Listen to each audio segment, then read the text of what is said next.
कुमिल लैला इल्ला कलीला निस्फहु अविन कुस मिन्हु कलीला औ ज़िद अलैहि वरत्तिलिल कुरआन तरतीला। ऐ चादर ओढ़ने वाले,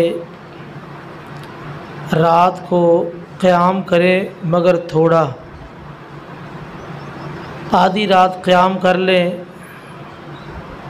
या इससे कम कर लें या इससे ज़्यादा कर लें, और कुरान मजीद को ठहर ठहर के पढ़ें।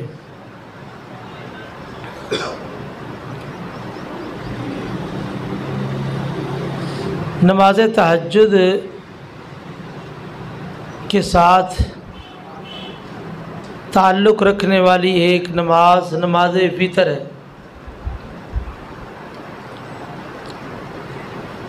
नमाज वितर जो ताक नमाज होती है, चूँकि इसका नमाज तहज्जुद के साथ ताल्लुक़ है तो वितर बोल के तहज्जुद भी मुराद ले लेते हैं।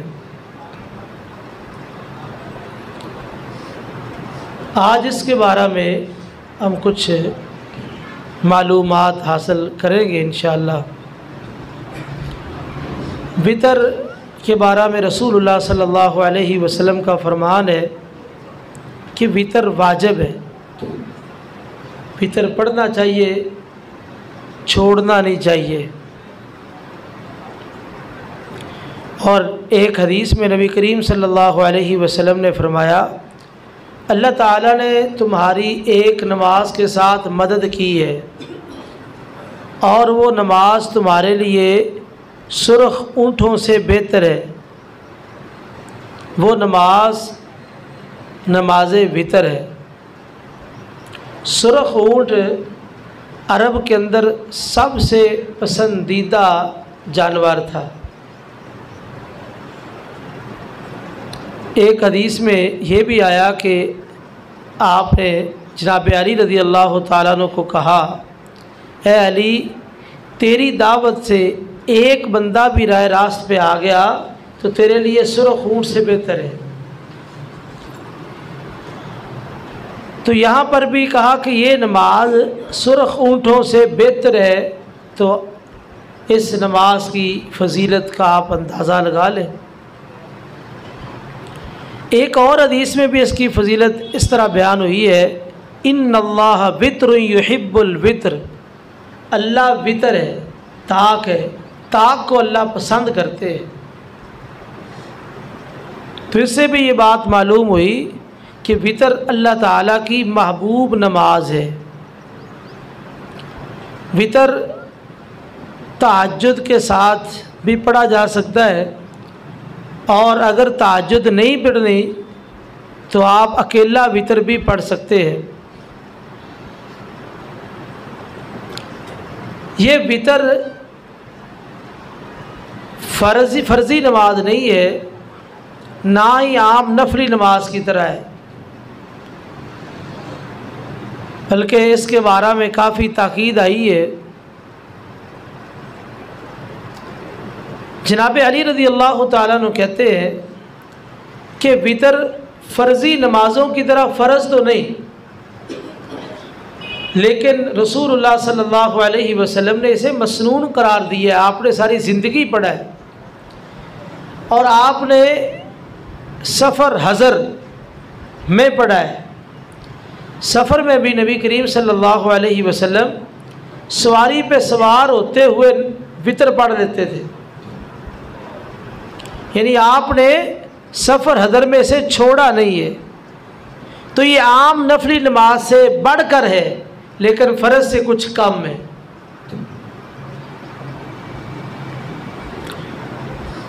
नमाज वितर का वक़्त कौन सा है?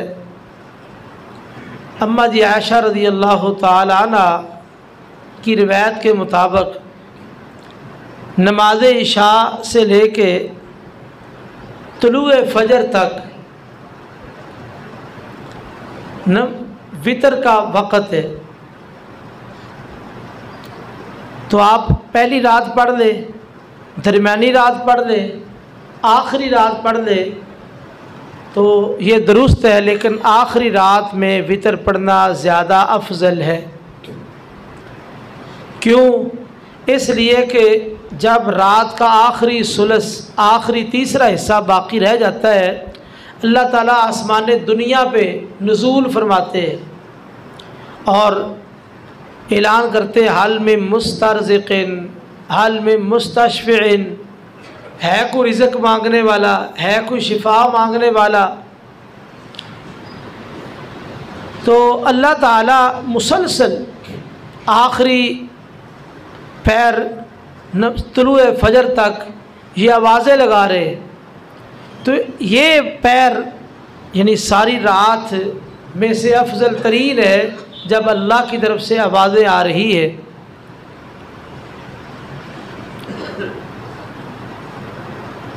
वितर की नमाज के बारे में रसूलुल्लाह सल्लल्लाहु अलैहि वसल्लम ने एक बात ये भी इरशाद फरमाई कि रात की आखिरी नमाज वितर बनाओ। आपने तहज्जुद पढ़ी है तो आखिरी नमाज वितर बनाने का हुक्म। वितर के बाद नमाज पढ़ी जा सकती है या नहीं? नबी करीम सल्लल्लाहु अलैहि वसल्लम ने हमें हुक्म ये दिया है कि तुम रात की आखिरी नमाज वितर बनाओ। आपने 2 रकत वितर के बाद बैठ के पढ़ी है। तो बाद उलमा का तो मौक़िफ़ ये है कि एक तरफ रसूलुल्लाह सल्लल्लाहु अलैहि वसल्लम का हुक्म है, दूसरी तरफ आपका अमल है। हमारे लिए आपका हुक्म है कि हम रात को आखिरी नमाज वितर ही बनाएं। बाद उलमा ने से इस्तेदलाल किया है कि अगर वितर के बाद 2 रकत पढ़ ली जाए तो उसकी गुंजाइश है, लेकिन ये रकत हुजूर ने बैठ के पढ़ी है। जानबूझ के कोई बंदा बैठ के नमाज पढ़े, नबी करीम सल्लल्लाहु अलैहि वसल्लम का मामला तो अलग है, आपको पूरा सवाब मिलता है।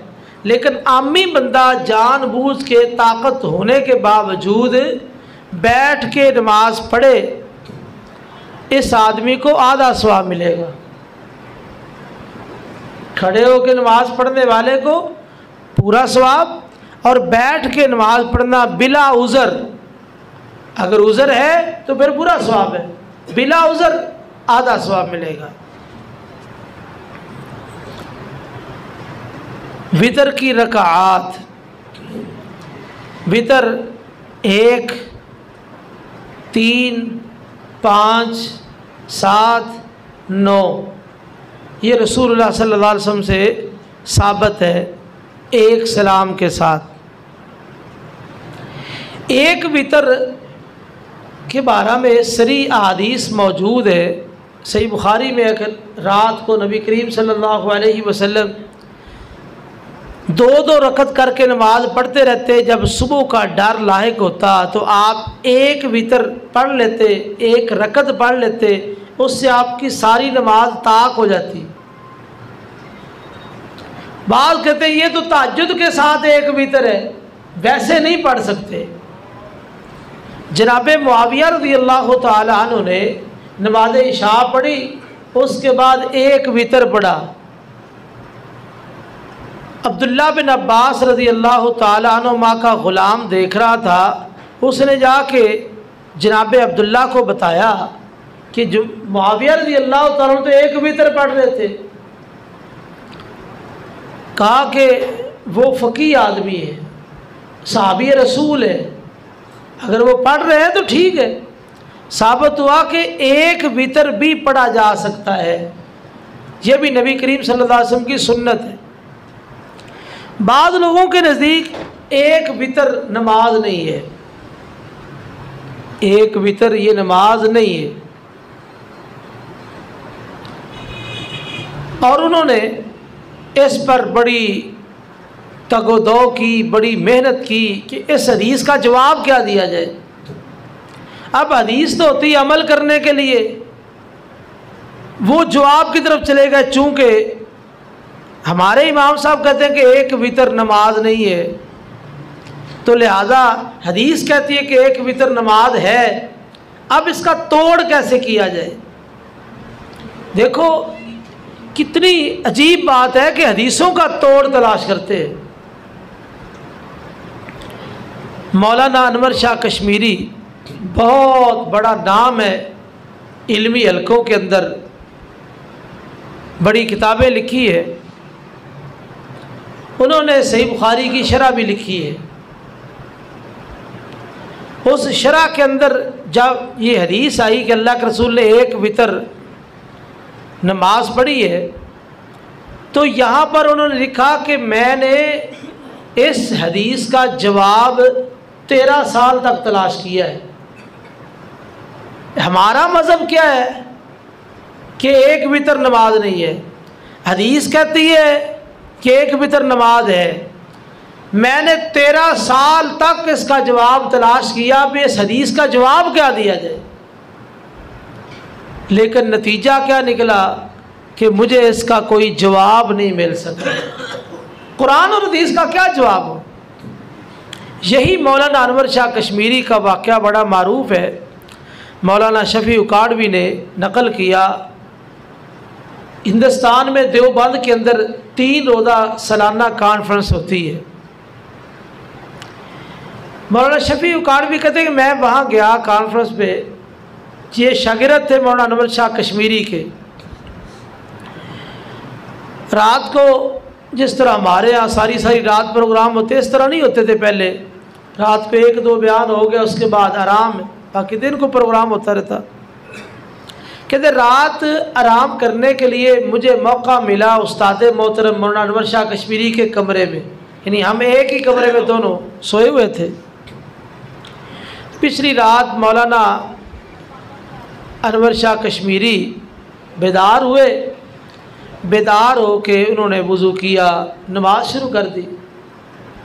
नमाज पढ़ी जितनी उनके मुक़द्दर में थी, उसके बाद दुआ शुरू कर दी और उसके अंदर रोना शुरू कर दिया।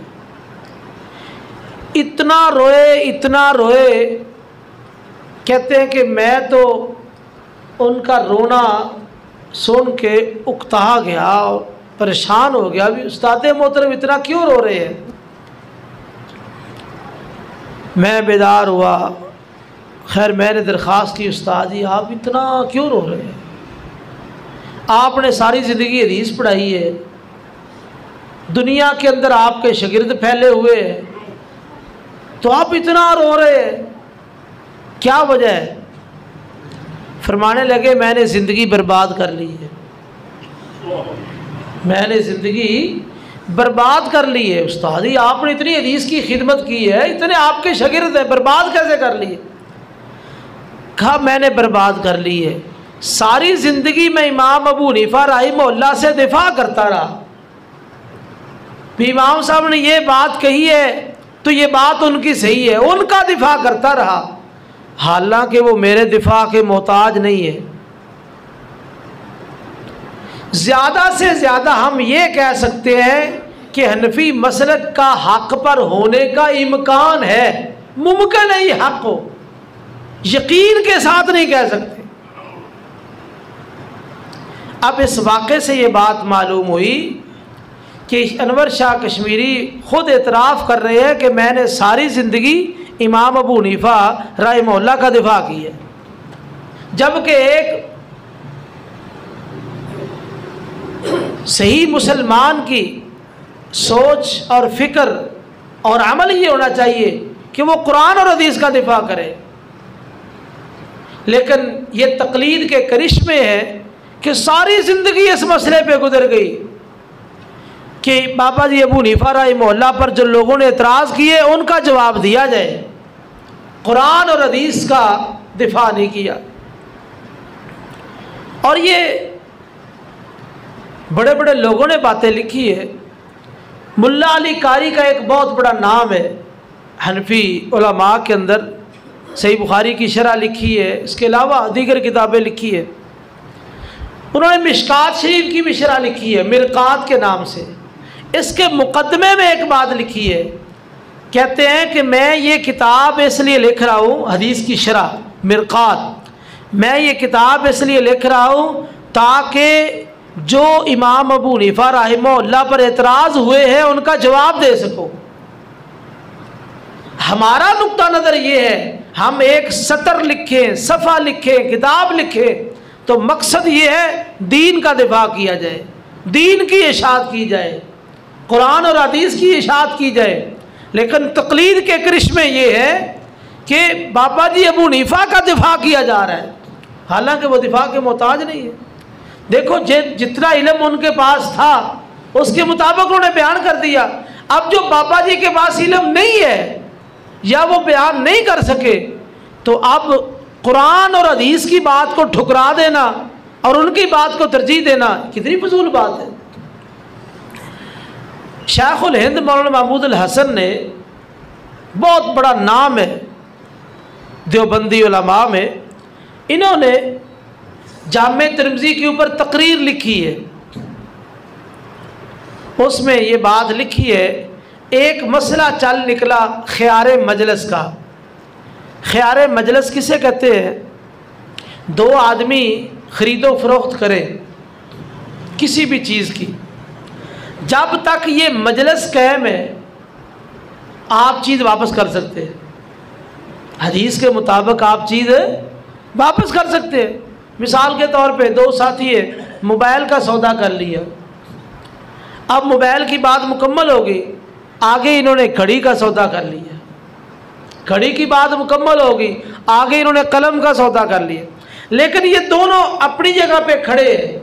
हदीस के मुताबिक जब तक ये खड़े हैं, बैठे हैं, उस वक़्त तक ये सौदा वापस कर सकते हैं। अब इमाम अबू हनीफा रहमहुल्लाह का मौक़िफ़ ये है कि नहीं, मोबाइल की बात हुई, ख़त्म हो गई, आगे घड़ी की शुरू हो गई, अब मोबाइल वापस नहीं कर सकते। घड़ी की शुरू हो गई, ख़त्म हो गई, आगे कलम की बात शुरू हो गई, अब घड़ी वापस नहीं कर सकते। हदीस के मुताबिक कर सकते हैं जब तक मजलिस कायम है, लेकिन अहनाफ के नज़दीक बात ख़त्म हो गई तो वापसी नहीं है। ये इख्तिलाफी मसला है। इमाम शाफी रहमहुल्लाह का जो मौक़िफ़ है वो हदीस के मुताबिक है, वो हदीस के मुताबिक है। तो इस मसले पे एक पूरा सफ़ा लिखा।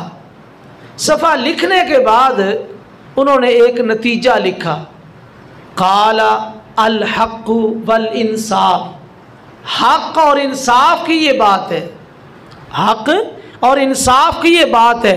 अन्न तरजीह लिशाफ़िई, इस मसले में तरजीह इमाम शाफी रहमहुल्लाह को हासिल है। यानी सही मसला इमाम शाफी का है। वो कौन सा? कि जब तक मजलिस कायम है उस वक़्त तक वो चीज़ वापस हो सकती है। लेकिन लाकिन्ना मुक़ल्लिदूना याजिब अलैना तक़लीदु इमामिना अबी हनीफ़ा, लेकिन हम मुक़ल्लिद हैं, हमारे ऊपर इमाम अबू हनीफ़ा की तक़लीद वाजिब है, इसलिए हम इमाम अबू हनीफ़ा की बात मानेंगे। अगरचे हक़ उनके पास है, हदीस उनके पास है, सही मसला उनके पास है, लेकिन हम मुक़ल्लिद हैं, हम जो बाबा जी ने कह दिया वो बात मानेंगे। तो आप ये देखें तक़लीद के करिश्मे किस कदर है। एक और मिसाल अर्ज़ कर देता हूँ। मौलाना शबीर उस्मानी, उनकी तफसीर उस्मानी के नाम से सऊदीया से भी छपी थी, तो आम मस्जिदों के अंदर जो है वो पड़ी होती है, मार्केट से मिल जाए, तफसीर उस्मानी के नाम से। सूरा लुक़मान के अंदर ये मसला बयान हुआ है कि बच्चे की मुद्दत रज़ा, दूध पीने की मुद्दत 2 साल है। 2 साल तक ज़्यादा से ज़्यादा बच्चे को दूध पिलाया जाए। वहाँ नीचे नोट लिखा है, हाशिया लेकिन नोट लिखा है, जमहूर उलमा के नज़दीक अक्सरी मुद्दत 2 साल है। यानी आप ज़्यादा से ज़्यादा बच्चे को 2 साल तक दूध पिला सकते हैं। लेकिन इमाम अबू हनीफ़ा के नज़दीक 2.5 साल है। इमाम अबू हनीफ़ा के नज़दीक 2.5 साल है। उनके पास भी कोई दलील होगी। देखिए अंदाज चेक करें, कुरान कहता है 2 साल, पूरी उम्मत के उलमा कहते हैं 2 साल, कहते हैं बाबा जी कहते हैं कि 2.5 साल है, उनके पास भी कोई दलील होगी। अब कुरान के मुकाबले में कोई दलील हो सकती है? कुरान सरी कह रहा है हौलैनी कामिलैनी, 2 साल मुकम्मल। अब कुरान के मुकाबले में क्या दलील है? कहते होगी। अब बाबा जी दलील दे के तो नहीं गए, क़यामत वाले दिन बाबे को मिलेंगे, बाबा जी हमें तो बड़े जूते पड़े हैं, बड़ी लोगों ने तनकीद की हमारे ऊपर, तो आपको दलील ही बता दें। वो दलील क्या थी 2.5 साल वाली? तो बाबा जी फिर आगे से यही कहेंगे जो हमारा ईमान है कि वो कुरान हदीस को मानने वाले थे, वो यही कहेंगे कि बेवकूफ़ो कुरान के मुकाबले में क्या दलील होती है? कुरान तो खुद दलील है, तो कुरान के मुकाबले में तुम दलीलें ढूंढते हो। लेकिन बड़े बड़े नाम हैं, लेकिन तकलीद की नज़र हो के उन्होंने ये बात लिखी है। ये सूरह लुक़मान की तफसीर, उसके हाशिए के अंदर ये बात मौजूद है। तो खैर ये चंद हवाले मैंने इसलिए दिए कि देखिए मेरे भाइयों, हक़ कुरान और हदीस का नाम है। किसी इमाम की हर बात हक़ नहीं हो सकती, नबी की हर बात हक़ है, किसी और आमी इंसान की हर बात हक़ नहीं, चाहे वो सहाबी है, चाहे ताबी है, चाहे वो इमाम दीन है, जो भी है, जितना बड़ा भी आलिम है, हर बात किसी की बर हक़ नहीं। अगर हर बात किसी की बर हक़ है, सिर्फ मोहम्मद रसूलुल्लाह सल्लल्लाहु अलैहि वसल्लम। मौलाना रशीद अहमद गंगोई बहुत बड़ा नाम है इल्मी हलकों के अंदर, उन्होंने लिखा है, मैं नहीं कहता, मैं नहीं कहता, मैं नहीं कहता, मगर हक़ वही है जो रशीद अहमद की ज़ुबान से निकलता है। हक़ अल हक़ मिर रब्बिक, हक़ कौन सा है? जो तेरे रब की तरफ से है। कुरान कहता हक़ रब की तरफ से है, रसूल पर हक़ है, कुरान पर हक़ है। लेकिन रशीद अहमद गंगोई साहब क्या कहते हैं? मैं नहीं कहता, मैं नहीं कहता, मैं नहीं कहता, लेकिन हक़ वही है जो रशीद अहमद की ज़ुबान से निकलता है। देखिए अब रशीद अहमद की ज़ुबान से हर बात हक़ निकलती है? नहीं, कैसे निकल सकती? इमाम अबू हनीफा रहमहुल्लाह बहुत ही मोहतरम शख्सियत है। उनका एक कौल मैं ज़िक्र करके अपनी बात आगे चलाता हूँ। इमाम अबू हनीफा रहमहुल्लाह फरमाते हैं अपने शागिर्द को, अबू यूसुफ को, अबू यूसुफ मेरी हर बात ना लिखा कर, मेरी हर बात ना लिखा कर, इसलिए कि मेरी राय बदलती रहती है, मेरी राय बदलती रहती है, नई तहकीक आती रहती है, आज कुछ और राय है, कल कुछ और है, परसों कुछ और है, तो इसलिए मेरी हर बात ना लिखा कर। जबकि नबी करीम सल्लल्लाहु अलैहि वसल्लम ने अब्दुल्ला बिन अमर को जब वो हर बात लिख लिया करते थे ना, साहबा ने रोक दिया भी हर बात ना लिखा करो, नबी पाक की ख़ास ख़ास बातें लिख लिया करो। उन्होंने लिखना छोड़ दिया, नबी पाक को बताया कि लोग मुझे रोकते हैं, हर बात ना लिखा करो। नबी पाक ने फरमाया अब्दुल्ला मेरी हर बात लिख, गुस्सा हो, खुशी हो, आम हालत हो, हर बात लिख। क्यों? फरमाया उस ज़ात की कसम जिसके हाथ में मेरी जान है, अपनी ज़ुबान की तरफ इशारा किया, इस ज़ुबान से हक़ के सिवा कोई बात नहीं निकलती।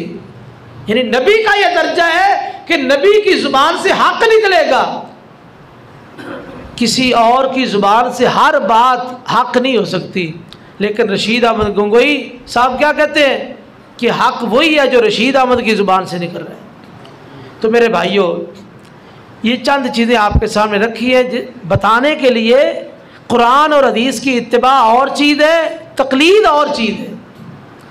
ये तकलीद बिला वजह अपने ऊपर मुसल्लत कर लेना किसी चीज़ को, इसकी तारीफ किताबों के अंदर क्या लिखी है तकलीद की? ऐसे आदमी की बात को हुज्जत मानना जिसकी बात दीन में हुज्जत नहीं है, जिसकी बात दीन में हुज्जत नहीं है उसकी बात को हुज्जत मानना। अल्लाह की बात हुज्जत है, दलील है, रसूल की बात हुज्जत है, दलील है, इसके अलावा किसी की बात हुज्जत और दलील नहीं है। अगर वो कुरान हदीस की वज़ाहत करे तो ठीक है, उसकी अपनी बात हुज्जत और दलील नहीं है। लेकिन मुक़ल्लिद का ये ज़हन होता है कि मेरे इमाम साहब की हर बात हुज्जत और दलील है। खैर, हमारी बात शुरू हुई थी वितर के हवाले से। सही हदीस में साबित है कि एक वितर पढ़ा जा सकता है, लेकिन इमाम अबू हनीफा की राय के मुताबिक एक वितर नहीं पढ़ा जा सकता। अब ख़ता कहाँ हुई है? इमाम अबू हनीफा रहमहुल्लाह ने अपने कूफा के अंदर रह के ही अपने शहर में वहाँ से इल्म हासिल किया। वहाँ से वो बाहर सफ़र के लिए करके गया ही नहीं इल्म हासिल करने के लिए। जितनी हदीसें मिल गई उतनी मिल गई, उस पर उन्होंने अमल किया। अब उनको ये हदीस नहीं मिली होगी क्योंकि हमारा ईमान है 80 हिजरी के अंदर वो पैदा हो रहे हैं, इतना करीब उनका दौर है। अगर उनको नबी पाक की सही हदीस मिल जाती तो वो अमल ना करते। और आज का क्या गुजरा मुसलमान सही हदीस मिल जाए तो वो अमल की कोशिश करता है कि नहीं? तो इमाम साहब कैसे मुमकिन है हदीस मिलने के बाद वो अमल ना करते? तो इसलिए उनको हदीस नहीं मिली, इस वजह से ख़ता हो गई। तो उनसे तो ख़ता होगी, सारी उम्मत ने आगे ख़ता करनी है। इसलिए मेरे भाइयों, कुरान और हदीस को कबूल करो, इसी के अंदर ही खैर व बरकत है। 3 वितर भी पढ़े जा सकते हैं। नबी करीम सल्लल्लाहु अलैहि वसल्लम फरमाया कि वितरों को मगरब के मुशाबे ना करो। 3 वितर पढ़ने के 2 तरीके, 3 वितर पढ़ने के 2 तरीके। पहला तरीका तो ये है कि आप 3 वितर पढ़े, तीसरी रकत में जाकर तशाहद करें। अब ये मगरब से मुशाबत नहीं होगी क्योंकि मगरब की नमाज में दूसरी रकत में भी तशाहद होता है, तीसरी में भी होता है। अगर आप 3 पढ़े मगरब के मुशाबे ना करें, आखिरी रकत में तशाहद कर ले तो ये भी दुरुस्त है, साबित है। दूसरा तरीका यह है कि आप 2 रकत अलग पढ़ें, 1 रकत अलग पढ़ें, यह भी मगरब की मुशाबत नहीं हुई। तो हर 2 सूरतें जायज़ है। 3 रकतें इकट्ठी पढ़ लें, तीसरी रकत में तशाहद कर ले, 2 रकत अलग पढ़ ले, 1 रकत अलग पढ़ ले, ये भी तरीक़ाकार दुरुस्त है, दोनों दुरुस्त है। इसी तरह 5 वितर भी पढ़े जा सकते हैं। 5 वितर, ये मसला इसके ज़िम्मे में जो लोग पढ़ते हैं ना 3 वितर, दूसरी रकत में भी तशाहद करते हैं, तीसरी में भी करते हैं, ये हदीस की सरीहन मुखालफत है। फरमाया मगरब के मुशाबे ना करो, मगरब के मुशाबे ना करो वितर को। अगर आप दूसरी रकत में तशाहद करेंगे, तीसरी में करेंगे तो मुशाबत होगी, आपने मना की है। तो इसलिए या तो आखिरी रकत में तशाहद करो या 2 अलग 1 अलग पढ़ो। 5 वितर अगर कोई आदमी पढ़ना चाहता है तो नबी करीम सल्लल्लाहु अलैहि वसल्लम का तरीका ये है कि 5वीं रकत में जाके तशाहद करना है, दरमियान में कोई तशाहद नहीं है। इसी तरह 7 वितर अगर कोई पढ़ना चाहता है, 7वीं रकत में जाके तशाहद करेगा, उससे पहले नहीं। अगर कोई आदमी 9 वितर पढ़ना चाहता है, 9 वितर पढ़ने वाले के लिए यह तरीका है कि 8वीं रकत में जाके तशाहद करेगा, तशाहद पढ़े, दुरूद शरीफ पढ़े, दुआ करे, फिर सलाम ना फेरे, खड़ा होके 1 रकत मजीद पढ़ के 9 रकतें होगी, अब दोबारा तशाहद करके सलाम फेरेगा। यानी 8 रकतों के बाद यानी तशाहद, फिर सलाम फेरने के बगैर खड़े हो जाना है, फिर 9वीं रकत पढ़नी है। तो ये 9 वितर यानी 1 सलाम के साथ रसूलुल्लाह सल्लल्लाहु अलैहि वसल्लम से साबित है। तो ये 1, 3, 5, 7, 9 1 सलाम के साथ नबी करीम सल्लल्लाहु अलैहि वसल्लम से साबित है।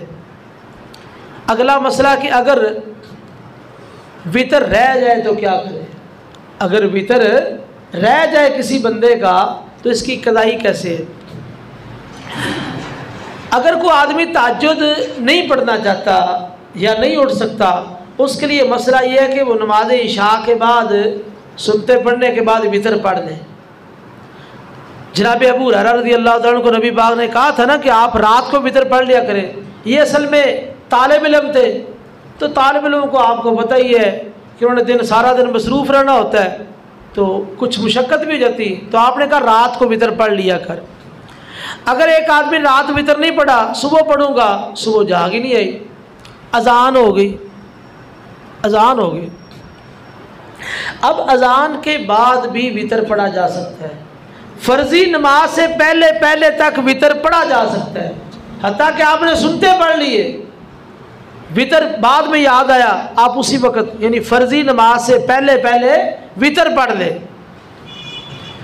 अगर आपने फ़र्ज़ पढ़ लिए तो अब आप सूरज तुलू होने तक रुक जाए। अब सूरज तुलू होने के बाद अगर आप चाहते हैं कि रात को वितर का जो अजर व सवाब है पूरी तरह आप हासिल करें, तो आपने अगर 3 वितर पढ़ने थे 1 रकत इजाफी कर ले। अब वितर नहीं, अब जुफ्त नमाज हो गई है। 3 पढ़ने थे तो आप 1 रकत इजाफी 4 रकतें पढ़ेंगे। अगर आपने 5 पढ़ने थे 6 रकतें पढ़ेंगे। अगर आपने 7 वितर पढ़ने थे तो 8 रकतें पढ़ेंगे। 9 वितर पढ़ने थे 10 रकतें पढ़ेंगे। अगर आपने 11 रकतें पढ़नी थी तो 12 रकतें पढ़ेंगे। यानी जितने आपने वितर पढ़ने थे ना, 1 रकत का इजाफा करके आप इस नमाज को जुफ्त बना लेंगे। फ़ायदा क्या होगा? फ़ायदा ये होगा कि रात को जो आपने नमाज पढ़नी थी नहीं पढ़ी, उसके बदले में ये नमाज पढ़ी है, अल्लाह आपके नामा माल में उतना ही अजर लिख देगा जिस तरह आपने रात को ही नमाज पढ़ी है। तो ये वितर की कज़ाई के हवाले से अगर किसी का वितर रह जाए, मुस्तकिल वितर को छोड़ना ये दुरुस्त नहीं। मुस्तकिल वितर को छोड़ना दुरुस्त नहीं। नबी पाक ने सफ़र हज़र के अंदर वितर को नहीं छोड़ा। एक सवाल है, फजर की अज़ान हो जाए तो क्या उसके बाद हम वज़ू के नवाफिल अदा कर सकते हैं? हाँ जी, अगर वक़्त है तो फिर तो पढ़े जा सकते हैं। वक़्त नहीं है तो जो सुनते हैं फजर की है वो पढ़नी चाहिए, उनकी बड़ी फजीलत है। नबी करीम सल्लल्लाहु अलैहि वसल्लम फरमाया खैरुद दुनिया व माफ़िया, दुनिया व माफ़िया से बेहतर फजर की 2 सुनते हैं, तो इसलिए उनका एहतमाम किया जाए। अगर वक़्त है तो तहियतुल वज़ू, वज़ू के 2 नफल पढ़े जा सकते। ख़ातीन के जो रोज़े क़ज़ा हो जाते हैं जी, अगर इस बात का इल्म ना हो कि उनकी क़ज़ा ज़रूरी है, इल्म आ जाने के बाद ये क़ज़ा अदा करनी पड़ेगी या ये मुआफ़ है? वैसे तो ये मसला आम है, औरतों के जो रोज़े रह जाते हैं इनकी क़ज़ाई हर सूरत में देनी है।